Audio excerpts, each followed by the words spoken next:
Atlantis, ये जो lost city है ना, ये सदियों से लोगों को सोचने पे मजबूर कर रही है। एक ऐसी ताकतवर और एडवांस्ड सभ्यता जो समुद्र में डूब गई, उसकी कहानी आज भी हमें हैरान करती है। क्या एटलांटिस सचमुच में था या फिर ये बस एक कहानी है? एटलांटिस की कहानी हमें ग्रीक फिलोसोफर प्लेटो ने बताई थी। उन्होंने अपनी 2 किताबों टिमाइयस और क्रिटियस में एटलांटिस के बारे में लिखा था। प्लेटो ने एटलांटिस को एक ऐसा आइलैंड बताया था जहां बहुत ही एडवांस्ड टेक्नोलॉजी और एक ताकतवर सेना थी। प्लेटो के हिसाब से एटलांटिस उनके समय से हजारों साल पहले हुआ करता था। उनका कहना था कि एथेंस के लोगों ने एक बड़ी लड़ाई में एटलांटिस वालों को हरा दिया था। उस लड़ाई के बाद एक बहुत ही भयानक आपदा आई और एटलांटिस समुद्र में डूब गया। प्लेटो की एटलांटिस की कहानी ने बहुत सारे लोगों को अपनी थ्योरी और मतलब निकालने पर मजबूर कर दिया। कुछ लोग मानते हैं कि एटलांटिस सचमुच में था और किसी प्राकृतिक आपदा में बर्बाद हो गया। वहीं कुछ लोग ये भी मानते हैं कि एटलांटिस तो बस एक कहानी है जो हमें ये बताती है कि राजनीति में घमंड कितना खतरनाक हो सकता है। प्लेटो ने अपनी किताबों में एटलांटिस के बारे में बहुत कुछ बताया है। वो इसे एक खूबसूरत आइलैंड बताते हैं जहां लोग बहुत अमीर थे और उनका समाज बहुत ही व्यवस्थित था। साथ ही उनके पास बहुत ही एडवांस्ड टेक्नोलॉजी भी थी। बताया जाता है कि एटलांटिस शहर पानी और जमीन के गोलाकार घेरों में बना हुआ था। एटलांटिस के लोग बहुत ही कुशल इंजीनियर और आर्किटेक्ट थे। उन्होंने बहुत ही शानदार मंदिर, महल और बंदरगाह बनाए थे। उन्हें खेती, समुद्री यात्रा और युद्ध के बारे में भी बहुत अच्छी जानकारी थी। प्लेटो ने एटलांटिस के लोगों की दौलत और उनकी टेक्नोलॉजी के बारे में बहुत कुछ बताया है। वो बताते हैं कि उनके आइलैंड पर बहुत सारे प्राकृतिक संसाधन थे, जिनमें कीमती धातुएं भी शामिल थीं।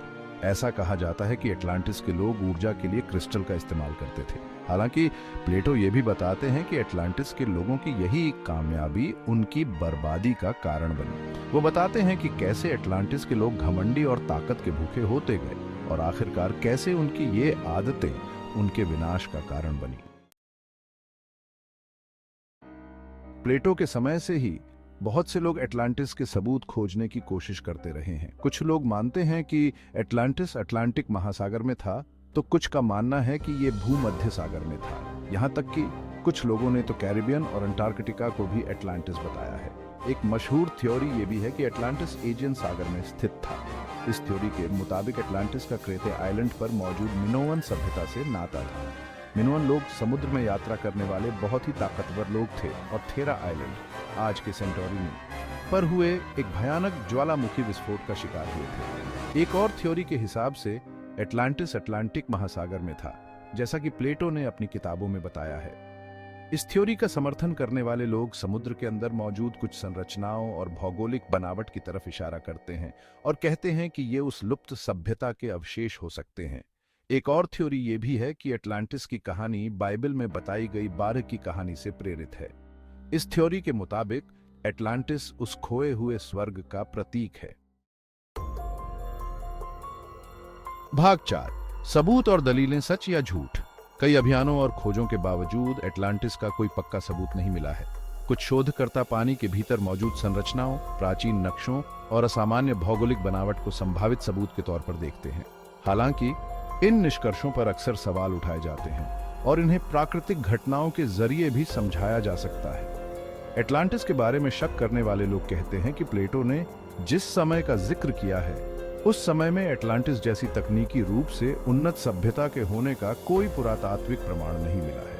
आलोचक ये भी बताते हैं कि प्लेटो की लिखी हुई चीजें दार्शनिक संवाद है, न कि इतिहास की किताबें। उनका तर्क है कि प्लेटो ने एटलांटिस की कहानी को बस एक उदाहरण के तौर पर इस्तेमाल किया था, ताकि वो नैतिकता और बेलगाम महत्वाकांक्षा के खतरों के बारे में अपने दार्शनिक विचारों को समझा सके। पुख्ता सबूतों की कमी और प्लेटो के रूपक का इस्तेमाल करने की संभावना एटलांटिस के अस्तित्व के बारे में चल रही बहस को और भी बढ़ावा देते हैं। भाग 5, आधुनिक विज्ञान और एटलांटिस बहस का मुद्दा।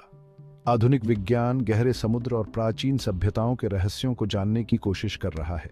हालांकि एटलांटिस का कोई पक्का सबूत नहीं मिला है, लेकिन वैज्ञानिकों ने ऐसी खोजें जरूर की हैं जो हमें पुरानी संस्कृतियों और प्राचीन कहानियों को समझने में मदद करती हैं। पानी के अंदर की खुदाई से समुद्र में डूबे हुए बस्तियों और प्राचीन बंदरगाहों का पता चला है, जिससे ये साबित होता है कि तटीय इलाकों में पहले ऐसी सभ्यताएं मौजूद थीं जो अब पानी में डूब चुकी है। भूगर्भीय अध्ययनों से उन इलाकों की भी पहचान हुई है जहां अर्थक्वेक, ज्वालामुखी विस्फोट और समुद्र के बढ़ते जलस्तर की वजह से जमीन के टुकड़े खिसक गए हैं या डूब गए हैं। हालांकि इन खोजों से एटलांटिस के अस्तित्व की पुष्टि नहीं होती है, लेकिन ये जरूर बताती हैं कि प्राकृतिक डिजास्टरों का मानव सभ्यता पर कितना गहरा असर पड़ सकता है। ये इस बात पर भी रोशनी डालती हैं कि पुरानी कहानियां, भले ही उनमें कितनी भी बढ़ा चढ़ाकर बातें क्यों न कही गई हों या वो प्रतीकात्मक ही क्यों ना हों, उनमें कुछ हद तक सच्चाई जरूर हो सकती है। एटलांटिस की खोज आज भी वैज्ञानिक शोध और अन्वेषण के लिए प्रेरणा का काम करती है। हालांकि ये रहस्य अभी भी अनसुलझा है, लेकिन हमारे ग्रह के इतिहास के बारे में ज्ञान और समझ हासिल करने की कोशिश जारी है।